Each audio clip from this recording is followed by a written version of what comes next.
فرمایا کہ بے شک ہم نے امانت پیش کی آسمانوں اور زمینوں اور پہاڑوں پر، تو وہ اس کے اٹھانے پر آمادہ نہ ہوئے۔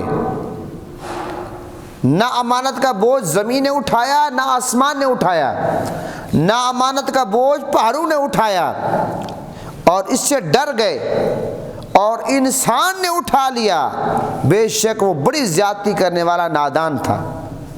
یعنی امانت کا اتنا بڑا بوجھ ہے، امانت کا بوجھ نہ تو آسمان نے اٹھایا، نہ زمین نے اٹھایا، نہ پہاڑوں نے اٹھایا۔ امانت کا بوجھ کس نے اٹھایا؟ انسان نے اٹھایا۔ اللہ نے فرمایا بڑا نادان تھا، کیونکہ امانت جو ہے یہ بہت اہم چیز ہے۔ امانت جس طرح میں نے عرض کیا کہ ریڑھ کی ہڈی کی طرح ہے۔ ریڑھ کی ہڈی، اگر ریڑھ کی ہڈی میں کوئی تکلیف ہو، پورا جسم آپ کو پتہ ہے انسان کا مفلوج ہو کر رہ جاتا ہے، انسان چلنے پھرنے سے قاصر ہو جاتا ہے، انسان کسی کام کا نہیں رہتا۔ اسی طرح جس معاشرے میں امانت نہ ہو، دیانت نہ ہو، وہ معاشرہ مفلوج ہو کر رہ جاتا ہے۔ تو زمین آسمان نے معذرت کی، پہاڑوں نے معذرت کی۔ اب دیکھیں پہاڑ کتنا کچھ برداشت کر لیتی ہیں، آسمان نے دیکھے کتنا کچھ برداشت کیا، وہ ملائکہ آسمان بھی ہیں، اور زمین نے دیکھے کتنا کچھ برداشت کیا ہوا ہے، سارے انسانوں کا گناہوں کا بوجھ برداشت کیا ہوا ہے۔ لیکن امانت اور دیانت کی اہمیت آپ خود سمجھیں کہ زمین نے بھی معذرت کی، آسمانوں نے معذرت کی، اور پہاڑوں نے معذرت کی۔ اور یہ بات کسی 14ویں صدی کے مولا کی بات میں نہیں کر رہا، یہ قرآن مجید کی بات ہے۔ اللہ نے قرآن میں فرمائی 22 یعنی کہ سورہ الاحزاب میں اللہ تعالیٰ نے فرمایا، یہ قرآن مجید کے آیات بمائے ترجمہ میں نے آپ کو سامنے پیش کی۔ محترم حضرات، ایک تو یہ بات کہ امانت کی اتنی بڑی اہمیت ہے۔ دوسری بات، قرآن مجید کی ایک اور آیت ہے کہ ان اللہ یأمرکم ان تعدوا الامانۃ الی اہلھا، سورہ النساء آیت نمبر 58۔ اللہ تعالیٰ نے کیا فرمایا کہ بے شک اللہ تمہیں حکم دیتا ہے کہ امانتیں امانت والوں کو ادا کرو، یعنی کہ جس کی امانت بنتی ہے اس کو ادا کرو۔ اب قرآن مجید کی اس آیات کا شان نزول آپ کو پتہ کیا ہے؟ حضرت امام جلال الدین سیوطی رحمۃ اللہ علیہ حضرت ابن عباس رضی اللہ عنہما کے حوالے سے لکھتے ہیں کہ جب آقا علیہ السلام نے مکہ فتح فرمایا تو آپ نے حضرت عثمان غنی رضی اللہ عنہ کو آقا علیہ السلام نے بلایا۔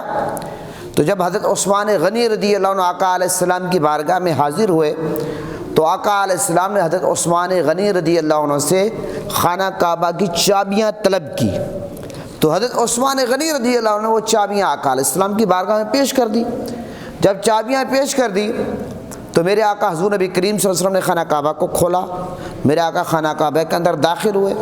میرے آقا نے جب خانہ کعبہ کی زیارت کر کے واپس تشریف لائے تو حضرت عباس جو رشتے میں میرے آقا کا چچا ہیں عرض کرتے ہیں یا رسول اللہ صلی اللہ علیہ وسلم اگر یہ چابیاں آپ میرے حوالے کر دیں، کیونکہ زمزم کی ڈیوٹی بھی میری ہے، تو یہ اگر آپ میرے حوالے کر دیں تو میں یہ جو ڈیوٹی ہے احسن انداز میں نبھاؤں گا۔ بس ان کا یہ کہنا تھا۔ حضرت جبرائیل علیہ السلام چابیوں کا حکم نامہ لے کر آئے کہ امانت جس کی امانت ہے اس کے واپس کرو۔ تو پھر آقا علیہ السلام نے فوراً حضرت عثمان غنی رضی اللہ عنہ کے خانہ کعبہ کی چابیاں دے دی۔ تو یہ قرآن پاک یہ جو آیت ہے ان اللہ یأمرکم ان تعدوا الامانۃ الی اہلھا، سورہ النساء 58، یہ اس آیات کا شان نزول ہے کہ اس موقع پر جبریل علیہ السلام قرآن مجید کی یہ آیت لے کر آئے۔ پتہ چلا کہ امانت کی کتنی اہمیت ہے۔ حالانکہ میرے آقا حضور نبی کریم صلی اللہ علیہ وسلم کو اللہ تعالیٰ نے اختیار دیا، میرے آقا چاہتے تو جس کو دے دیتے، لیکن نہیں، کیونکہ شریعت کا حکم تھا تو اس لیے آقا علیہ السلام نے اس کی پاسداری کی اور امت کو بھی تعلیم دی۔ آقا علیہ السلام نے حضرت عثمان غنی رضی اللہ عنہ کے حوالے خانہ کعبہ کی چابی کر دی۔ محترم حضرات، اس کے علاوہ جو اہل کتاب تھے، اہل کتاب میں یہ معاملہ تھا کہ وہ بھی امانت کے معاملے میں ڈنڈی مارتے تھے۔ حضرت سعید بن جبیر رضی اللہ عنہ فرماتے کہ جب اہل کتاب سے آقا علیہ السلام نے یہ بہتان تراشی پر مبنی بات سنی، آقا علیہ السلام پر یہ بات پہنچی کہ اہل کتاب اس طرح کہتے ہیں کہ ہمارے لیے یہ جو ان پڑھ لوگ ہیں ان کا مال کھانے میں لینے میں کوئی حرج نہیں ہے۔ یہودی کیا کہتے تھے؟ یہ جو ان پڑھ لوگ ہیں ان کا مال کھانے میں کھا لینا ہمارے اوپر کوئی حرج نہیں، کوئی گرفت نہیں، کوئی گناہ نہیں اگر ہم یہ مال کھا رہے ہیں۔ تو میرے آقا نے فرمایا کہ یہ اللہ کے دشمن جھوٹے ہیں۔ میرے آقا نے فرمایا جہالت کی جو تمام رسمیں تھی میرے آقا نے فرمایا وہ میرے قدموں تلے مٹ گئی ہے، اب کوئی کسی کا حق نہیں کھا سکتا۔ یہ جہالت کی رسمیں ہے کہ جو ان پڑھ لوگ ہیں ان کا آپ حق کھا جائیں تو آپ پر کوئی گرفت نہیں ہوگی۔ میرے آقا نے فرمایا یہ جہالت کی تمام رسمیں ہیں اور جہالت کی تمام جو رسمیں ہیں وہ میرے قدموں کے نیچے مٹ گئی ہیں، لہٰذا اب کوئی یہ نہیں کر سکتا کوئی کسی کا حق ہے، کوئی کہے میں تو بڑا عالم ہوں، فلاں ان پڑھ ہے، فلاں کم پڑھا لکھا ہے لہٰذا میں اس کا حق کھا لوں۔ کسی کو کسی کا حق کھانے کی اجازت نہیں ہے، یہ آقا علیہ السلام نے حکم دیا۔ محترم حضرات، اسی طرح ایک اور بات میں آپ کے سامنے رکھنا چاہتا ہوں امانت کے حوالے سے قرآن مجید میں آتا ہے کہ یا ایھا الذین آمنوا لا تخونوا اللہ والرسول وتخونوا امانتکم وانتم تعلمون، سورہ انفال۔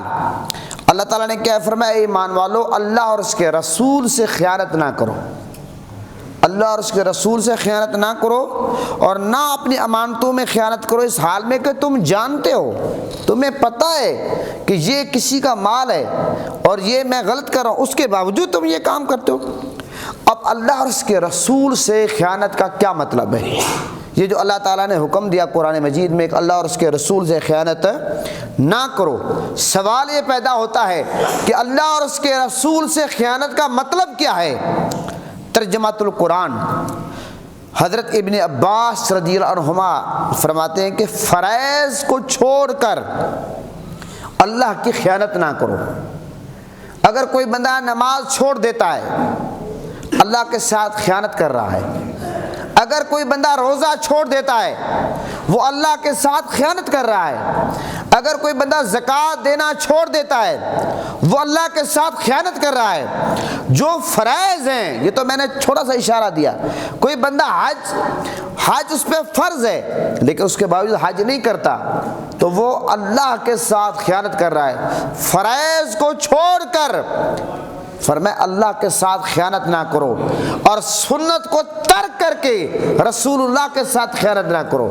گویا کہ جو بندہ فرائض کو ترک کر دیتا ہے وہ اللہ کے ساتھ خیانت کرتا ہے اور جو سنت رسول کو ترک کرتا ہے تو وہ نبی پاک صلی اللہ علیہ وسلم کے ساتھ خیانت کرتا ہے۔ اب مجھے آپ یہ بتائیں، ہم اللہ کے گھر میں بیٹھے ہیں، ہم خیانت کرتے ہیں یا نہیں کرتے؟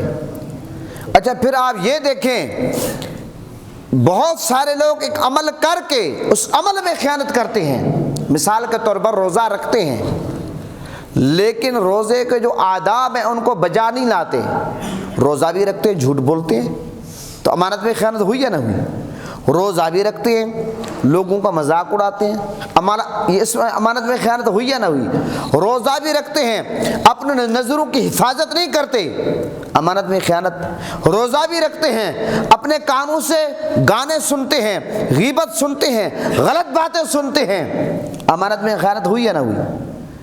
تو روزہ بھی رکھیں، اپنے ہاتھوں کی حفاظت نہ کریں، نگاہوں کی حفاظت نہ کریں، دل و دماغ کی حفاظت نہ کریں، پاؤں کی حفاظت نہ کریں، تو گویا کہ ایک عمل فرض میں آپ آئے ہوئے ہیں، فرض پر عمل تو کر رہے ہیں لیکن عمل کر بھی آپ اس میں خیانت کر رہے ہیں۔ اسی طرح نماز کے لیے آپ وضو کرتے ہیں، اگر آپ وضو کرتے ہیں لیکن وضو میں آپ فرائض کا خیال نہیں رکھتے، سنتوں کا خیال نہیں رکھتے، صحیح طریقے سے وضو نہیں کرتے تو آپ امانت میں خیانت کر رہے ہیں۔ اسی طرح آپ نماز پڑھتے ہیں، نماز تو آپ پڑھ رہے ہیں، بظاہر تو آپ فرض پہ عمل کر رہے ہیں لیکن اگر آپ خیال نہیں کرتے نماز کے شرائط کیا ہیں، واجبات کیا ہیں، رکوع کیا ہے، سجدہ کیا ہے، اس کی ادائیگی کا طریقہ کیا ہے، اس چیز کا خیال نہیں رکھتے تو آپ امانت میں خیانت کر رہے ہیں۔ تو پتہ چلا قرآن کی اس آیات کے مطابق اگر آپ فرائض کو ترک کرتے ہیں تو پھر آپ کیا کر رہے ہیں؟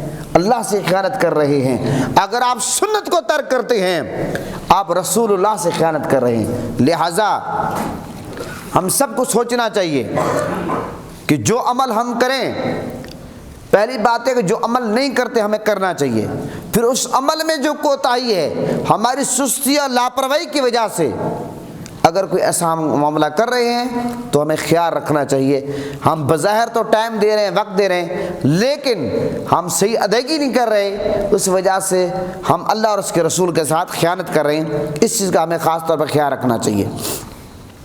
ایک اور بات جو میں آپ کے سامنے رکھنا چاہتا ہوں، ابن اسحاق رحمۃ اللہ علیہ آقا علیہ السلام کا، میرے آقا کا جو اسم گرامی ہے الامین، میرے آقا کا ایک اسم گرامی کیا ہے؟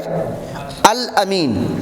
اس کی وجہ تسمیہ بیان کرتے ہوئے لکھتے ہیں کہ آقا علیہ السلام کا اسم گرامی امین اس لیے رکھا گیا کہ اللہ تعالیٰ نے آپ کی ذات والا صفات میں تمام اخلاق صالح اور صاف حمیدہ کو جمع کیا، ٹھیک ہے، اور یہاں تک فرماتے ہیں اسی نبی پاک صلی اللہ علیہ وسلم میرے آقا کیونکہ امین تھے، اور حضور نبی کریم صلی اللہ علیہ وسلم کی ذات گرامی میرے آقا یہ نام امین ہے، اس سے مراد آقا علیہ السلام کی ذات بابرکات ہے کہ میرے آقا امانت و دیانت کے پیکر تھے، اس لیے میرے آقا حضور نبی کریم صلی اللہ علیہ وسلم کا ایک نام امین تھا۔ اس لیے وہ جو میرے آقا کے جانے دشمن تھے، وہ جو میرے آقا کا مخالف تھے، وہ جو میرے آقا حضور نبی کریم صلی اللہ علیہ وسلم کے معاذ اللہ خون کے پیاسے تھے، جب ان کے بھی معاملات ہوتے تھے تو فیصلے کے لیے، منصف کے لیے، جج کے لیے، قاضی کے لیے جس ہستی پر ان کی نگاہیں پڑتی تھی وہ ہستی میرے آقا حضور نبی کریم صلی اللہ علیہ وسلم کی تھی۔ آپ کو پتہ ہے ایک دفعہ حجر اسود رکھنے کا معاملہ آیا، یہاں تک حالات خراب ہو گئے، خون خرابہ کا خدشہ تھا کہ یہاں خون خرابہ نہ ہو جائے، لڑائی جھگڑا ہو، فساد ہو، خانہ کعبہ کا تقدس پامال نہ ہو جائے۔ پھر یہ طے پایا کہ جو کل سب سے پہلے آئے گا وہ خانہ کعبہ کو اپنی جگہ اٹھا کر ادھر رکھے گا اپنے مقام پہ۔ میرے آقا حضور نبی کریم صلی اللہ علیہ وسلم سب سے پہلے تشریف لائے، اور وہ جو مخالف تھے جب ان کی نظر میرے آقا پر پڑی وہ بے اختیار پکار اٹھے، کیا کہنے لگے؟ یہ محمد صلی اللہ علیہ وسلم ہیں اور ہم ان کی ثالثی پر راضی ہیں، کیونکہ ان کو پتا تھا کہ میرے آقا امانت میں خیانت نہیں کرتے۔ پھر میرے آقا نے بڑی دیانت کے ساتھ آقا علیہ السلام نے کیا فرمایا؟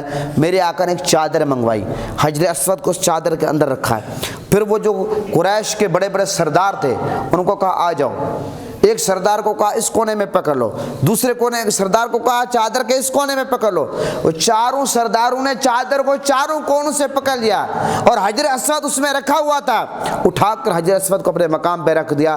جہاں پر لڑائی جھگڑا فساد ہونا تھا آقا علیہ السلام نے ایمانداری اور دیانتداری کے ساتھ ان کا اتنا بڑا مسئلہ حل کر دیا۔ محترم حضرات، یہ ہے میرے آقا حضور نبی کریم صلی اللہ علیہ وسلم، میرے آقا، یہ ہے میرے آقا کی امانت اور دیانتداری۔ پھر آپ یہ دیکھیں جب آقا علیہ السلام نے ہجرت فرمائی، اب دشمن بیر کھڑے ہیں، وہ تلواریں لے کر بیر کھڑے ہیں، میرے آقا حضور نبی کریم صلی اللہ علیہ وسلم کی جان کو نقصان دینا چاہتے ہیں، لیکن ہوا کیا؟ آقا علیہ السلام نے جب ہجرت کی رات مولا علی کو اپنے بستر پہ لٹایا، حضرت ابو بکر صدیق رضی اللہ عنہ میرے آقا حضور نبی کریم صلی اللہ علیہ وسلم کے ساتھ تھے، میرے آقا غار ثور میں تشریف لے گئے۔ اس سے قبل مولا علی کو آقا علیہ السلام نے بستر مبارک پر لٹا کر حکم کیا دیا، یہ امانتیں ہیں کافروں کے میرے پاس، یہ آپ نے صبح اٹھ کر یہ ساری کی ساری امانتیں آپ نے واپس کرنی ہیں۔ تو مولا علی آقا علیہ السلام کے بستر مبارک پہ لیٹ گئے۔ جب صبح ہوئی مولا علی نے جس کی جو امانت بنتی تھی آقا علیہ السلام کے حکم پر مولا علی نے وہ امانتیں واپس کی۔ اب آپ یہ دیکھیں، ایک طرف تو وہ دشمن ہے، میرے آقا حضور نبی کریم صلی اللہ علیہ وسلم کے معاذ اللہ جان کے دشمن ہیں، جان لینا چاہتے ہیں، میرے آقا کو گھر سے باہر نکلنے نہیں دیتے، میرے آقا کو ہجرت پر مجبور کر رہے ہیں، میرے آقا نے جن کی وجہ سے مکہ چھوڑا ہے۔ لیکن دوسری طرف آپ یہ دیکھیں امانتیں وہ اپنی میرے آقا کے پاس رکھواتے تھے، اس لیے کہ میرے آقا صادق اور امین تھے، امانت کا میرے آقا اس قدر خیال رکھنے والے تھے۔ محترم حضرات، اسی طرح آپ کو پتہ ہے کہ ایک دفعہ ایسا ہوا جب آقا علیہ السلام نے خیبر پر چڑھائی کی، چڑھائی فرمائی تو پورے علاقے کو چاروں طرف سے جب میرے آقا نے گھیرے میں لے لیا تو صحابہ کرام نے تو جنگ کے دوران ایک کافر مسلمان ہو گیا، ایک کافر مسلمان ہو گیا۔ وہ جو شخص کافر مسلمان ہوا وہ خیبر کے لوگوں کی بکریاں چراتا تھا، خیبر کے لوگوں کے بکریاں چراتا تھا۔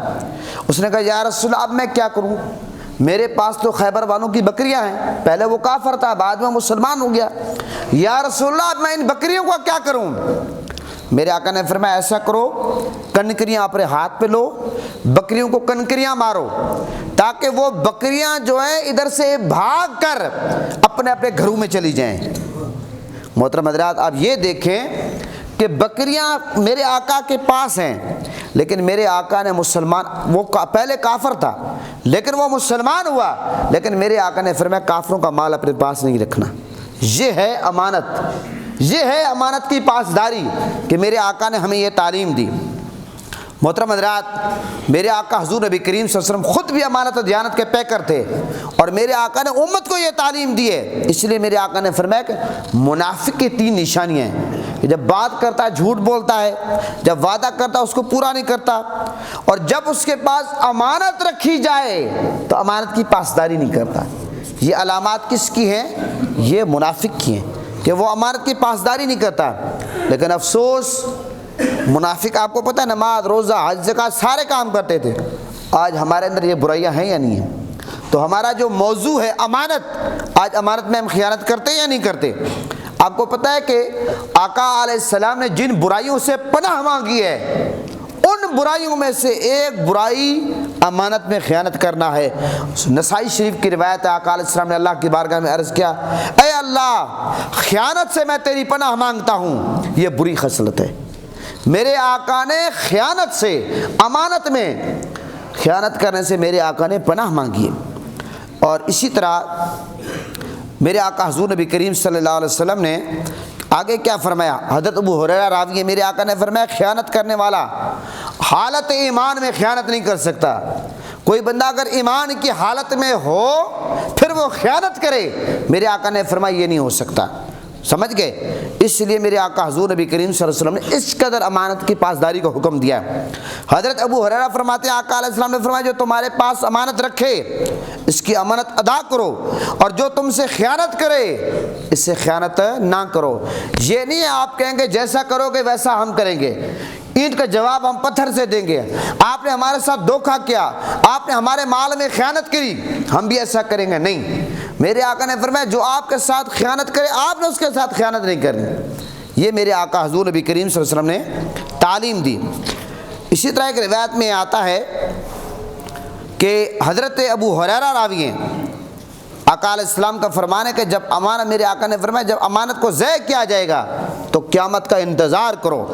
عرض کیا کہ یا رسول اللہ اس کا ضائع کرنے سے مراد کیا ہے؟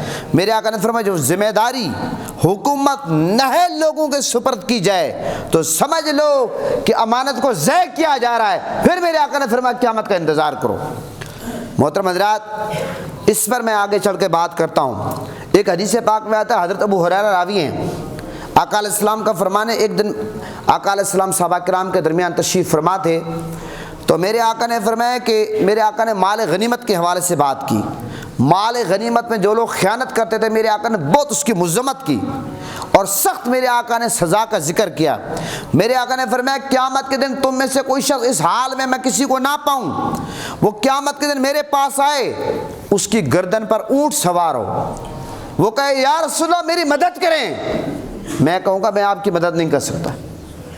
اور ایک بندہ آئے وہ کہے اس کی گردن پر بکریاں سوار ہوں، ایک بندہ ہے اس کی گردن پر بیل سوار ہوں۔ اسی طرح میرے آقا نے مختلف چیزوں کا ذکر کیا اور وہ چیخ رہا ہو، میرے آقا نے فرمایا یہ شخص یہ کہے یا رسول اللہ میری مدد کیجئے، میرے آقا نے فرمایا میں تمہارے لیے کسی چیز کا مالک نہیں ہوں۔ محترم حضرات میں تمہیں واعظ و نصیحت اور تبلیغ کر چکا ہوں کہ کسی کا حق نہیں کھانا۔ اب اس کا کیا مطلب ہے کہ میرے آقا حضور نبی کریم صلی اللہ علیہ وسلم کسی چیز کے مالک نہیں ہے؟ میرے آقا کے خزانوں کی چابیاں اللہ نے میرے آقا کے ہاتھ میں دی ہیں۔ جب ایک چیز کا واضح طور پر میرے آقا بتا چکے ہیں، قانون میرے آقا خود دے چکے ہیں، امانت میں جب آپ خیانت کرتے ہیں تو آپ حقوق العباد پہ ڈاکہ ڈالتے ہیں، تو اس لیے حقوق العباد کا معاملہ ہے، میرے آقا نے فرمایا کہ اس کے معاملے میں آپ کی مدد نہیں کروں گا۔